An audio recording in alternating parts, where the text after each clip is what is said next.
Mesdames, Mademoiselles, Messieurs, bienvenue à Metro News. Voici les principaux titres qui seront développés aujourd'hui. L'émissaire spécial du Premier ministre haïtien en République dominicaine, M. Daniel Supplice, affiche son optimisme. Il se dit satisfait de sa mission et fait état déjà de retombées positives, dont la réouverture du consulat dominicain.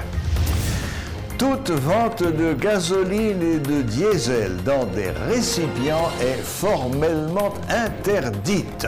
Cette annonce vient du ministère du Commerce et de l'Industrie dans un communiqué. La Fédération des transporteurs et travailleurs haïtiens dénonce des exactions des acteurs du secteur privé travaillant dans le transport et la distribution des produits pétroliers en complicité avec le pouvoir afin de provoquer des raretés artificielles sur le marché haïtien.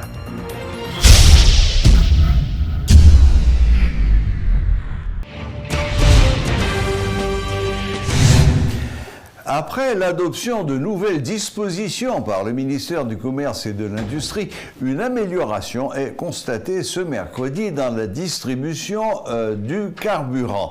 Des agents de sécurité sont présents en plus grand nombre et les clients ne peuvent plus se masser devant les stations-service.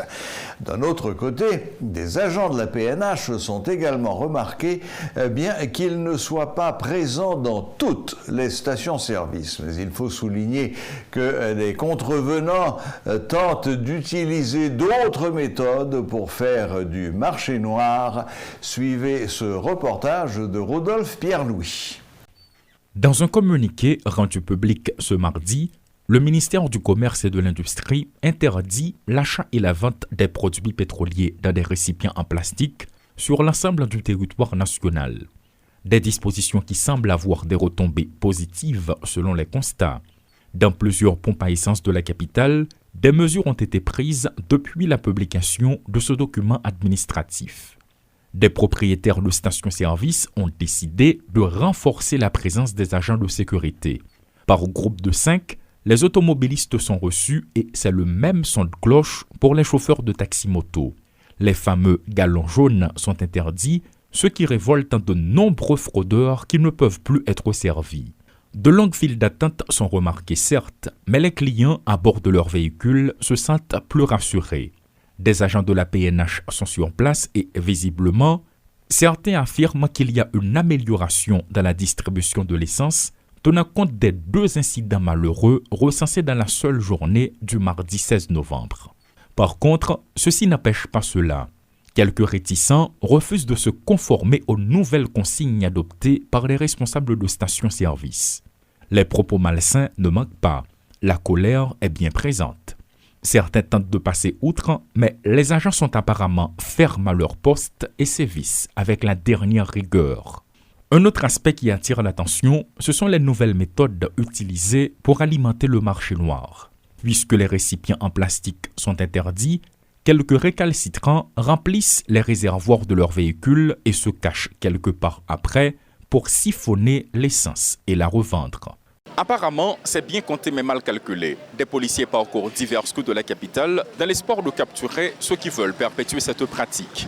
Après plusieurs mois de silence et d'annonces sans effet, les autorités étatiques sortent enfin de leur sommeil et décident de reprendre le contrôle de la situation apparemment.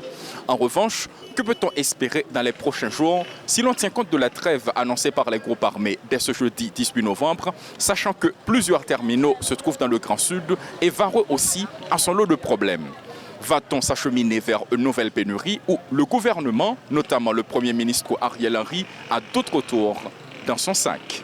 Paul Léel et Rodolphe Pierre-Louis, Portée des Métropoles. De retour de la République dominicaine, le diplomate haïtien Daniel Supplice a fait le bilan de la mission qu'il était allé remplir autour de l'incident diplomatique entre les 2 pays. Sa première satisfaction réside dans le fait qu'il a réussi à calmer les agressivités du gouvernement dominicain. M. Supplice se dit satisfait de sa mission et fait état de retombées positives, dont la réouverture du consulat dominicain. Pour réaliser sa mission de pompier, l'ex-ambassadeur d'Haïti en République dominicaine a pris le soin de s'entretenir avec tous les acteurs, à commencer par le président Louis Abinader. 4 points irritants ont été l'objet de toutes les discussions. Le premier point, c'est la question de la frontière. Le deuxième point, la question des étudiants haïtiens. Le troisième point, la question des Haïtiens et des Haïtiennes qui utilisent des services de santé dominicains, que récemment, on parlait des femmes enceintes. Il n'y a pas seulement que les femmes enceintes. Il y a eu un incident malheureux qui a été dénoncé par moi et par l'ambassadeur Augustin sur cette question. Mais il ne s'agit pas seulement des femmes enceintes, il s'agit des Haïtiens et Haïtiennes qui utilisent des services des centres de santé dominicains. Et le quatrième point a été le point de l'identification des Haïtiens. Ces 4 points sont des irritants et ont fait l'objet de toutes ces réunions, que ce soit avec les Haïtiens, que ce soit avec les Dominicains, que ce soit avec les autorités dominicaines, que ce soit avec le président du Sénat, que ce soit avec le président de la République. Ce sont ces points-là qui ont fait l'objet de discussions. Maintenant, de quoi il s'agit? La mission a réussi. Maintenant, quant au résultat, pas le courir fait qu'on a fait, à battre l'estomac, dire qu'on a réussi, qu'on a... Non, nous faisons ça, nous disons qu'on fait. Et je fais là tout comme, je fais en tant que citoyen haïtien, en tant que patriote haïtien, qui croit que, avec la République dominicaine, nous devons aménager un espace de convivialité qui n'a pas besoin obligatoirement tout le temps de yin-yang. Il ne faut pas que la relation entre les deux pays soit une relation de crise permanente, mais ils sont une relation pour nous parler. Donc, il y a des points importants. Je pense qu'il passé. On a réouvert le consulat, on va redonner les visas d'étudiants. Nous entendons sur le problème frontière, comment on peut résoudre. Nous entendons tout sur le problème de santé, comment on peut résoudre. Le seul problème qui est un peu plus difficile, c'est convaincre l'État haïtien, parce que je ne suis pas l'État. Comme on me dit, moi, je suis un citoyen qui a accepté son mission. Ce n'est pas moi le gouvernement. Je fais un rapport au gouvernement, mais expliquer que le gouvernement prend ça au sérieux, baisser le prix du passeport et font un genre pour que les Haïtiens qui habitent Saint-Domingue aient un passeport. Parce que si ce n'est pas ça, il y a toujours un problème pour identifier. La Commission pour la recherche d'une solution haïtienne à la crise, CRSHC, pense que le Premier ministre actuel, Ariel Henry, devrait partir afin de faciliter l'application de l'accord dit de Montana, selon l'ancienne conseillère électorale Ginette Chérubin. Madame Chérubin en a profité pour expliquer les différents mécanismes dans le cadre de l'implémentation de cet accord. On est déjà en dialogue avec M. Ariel Henry, parce que nous autres, nous priorisons surtout le dialogue. Donc on est déjà en conversation, en échange avec lui. On va voir comment ça va évoluer. Nous serons assistés de comités représentatifs. Ça peut vous paraître lourd, mais on veut vraiment l'intégration, la participation des représentants de la population. Donc on sera accompagné de comités représentatifs pour pouvoir faire les négociations. L'accord, ce n'est pas notre affaire. C'est l'affaire de la communauté haïtienne. C'est l'affaire d'une société qui veut bouger, qui veut que les choses changent. Ce n'est pas notre affaire à nous. Donc on cette société, elle est porteur de l'accord, elle s'approprie de l'accord. Donc au moment où il faut faire la passation de pouvoir, cette société prendra les mesures qu'il faut. Hormis, bien sûr, la violence. L'OCT, c'est l'organe de contrôle de la transition. Donc en absence de Parlement, c'est cette OCT qui va donc exercer ce contrôle. Dans l'accord même, et on parle des différents organes à mettre en place. Et la première instance, c'est le BSA. L'accord l'avait prévu. Il fallait mettre en place le bureau de suivi de l'accord. Oui, le BSA. Le BSA dont je fais partie, qui a été mis en place le 28 septembre. Okay. D'accord? Maintenant, ce BSA, comme son nom l'indique, c'est l'organe qui est responsable du suivi de l'accord, donc de sa mise en œuvre. Le BSA a d'abord une mission, je pourrais dire une mission permanente. C'est celle de la promotion de l'accord, de la diffusion de l'accord, parce que même au-delà des signatures, il y a déjà un nombre de signatures, on en a parlé, mais même au-delà, des gens peuvent continuer à adhérer à l'accord. Vous voyez? Donc, il faut qu'on continue à faire la diffusion. C'est l'une des missions, et je dirais une mission permanente du BSA. En dépit du fait qu'on considère qu'on a une grande représentativité, on veut atteindre ceux qui ne sont pas au courant de l'accord, ceux qui sont encore sceptiques ou hésitants, etc. Donc ça, c'est une mission permanente du BSA. Les autres missions du BSA, c'est de mettre en place tous les organes de la transition. Et les organes de la transition sont justement le CNT. Et c'est le CNT qui est le Conseil national de transition et l'OCT qui est l'organe de contrôle de la transition. Ok, maintenant, ce sont les deux principaux organes, mais à travers le CNT sera mis en place un gouvernement, le gouvernement de transition. Le CNT sera constitué de 52 membres.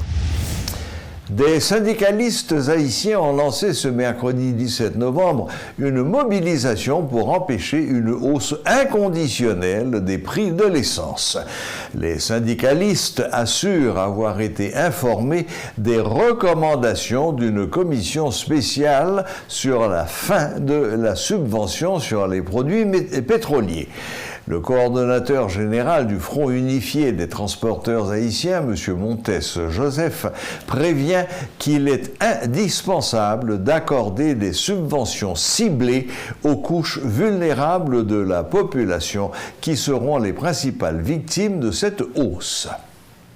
Gaz là, c'est un produit transversal qui est lié. À chaque fois où jouer la donne, la gagné des conséquences directes sur le prix produit première nécessité. Alors, ce que nous connaissons dans le pays, la population n'a pas de pouvoir d'achat. Pour m'avancer, l'autre dit que le gaz à 23 500 gouttes, mais nous-mêmes transporteurs, nous plus en mesure pour nous connaître qui prix sur le marché noir que le gaz là vend. Il y a côté acheter jusqu'à 4 000 gouttes même, le gaz là. Mais quelle quantité de monde qui achète? C'est 2-3 grains de monde qui achète. Mais la population n'a pas joué de gaz pour fonctionner. 95% des institutions fermées. Ils n'ont pas joué de gaz pour fonctionner. Gouvernement, avec l'équipe mafia qui gagne un gaz là, 5 familles qui ont importé gaz dans le pays, Anadip, Anapros, mettez avec multinationales, avec le gouvernement, eh bien, ils ont marré saucisses ensemble pour que ils finissent avec la population. Ils connaissent très bien ça qu'ils ont fait, pas de résultat. Ils ont voulu mener nous là pour faire nous comprendre. Plus que la population, quelques grains de monde dans la population cache ton gallon de gaz pour 2500 gouttes, eh bien, il y a intérêt pour monter le gaz là. Mais l'État n'est pas là pour le faire profit, non?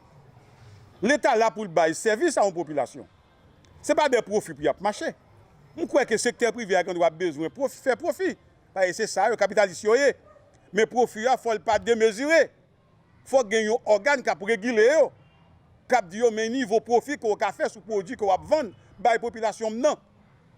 Parce que l'État doit arrêter l'État maintenant. Nous sommes conscients que le gaz là subit une hausse au niveau marché international. Nous ne pas aller jusqu'au boutiste.